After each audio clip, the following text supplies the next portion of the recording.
საპატრიარქოს ინიციატივით სკოლებში შექმნილი ღირებულებითი განათლების კლუბების შემაჯამებელი შეკრება გაიმართა. მოეწყო მოსწავლეთა ნამუშევრების გამოფენა, შესრულდა საგალობლები. ღონისძიებას პატრიარქის მოსაყდრე მეუფე შიო ესწრებოდა. ისაუბრეს ასევე ღირებულებათა განათლების მნიშვნელობაზე.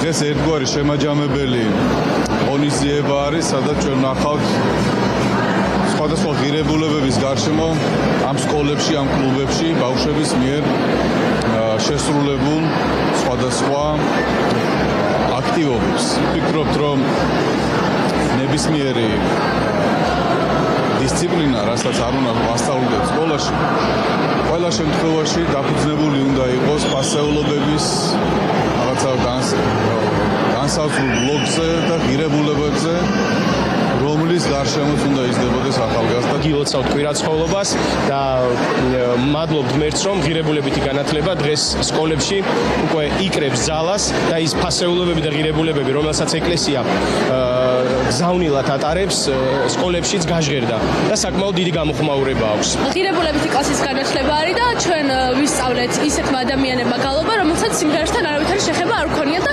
სულ რაღაც 3 დღეში ვისწავლეთ ისეთი დონის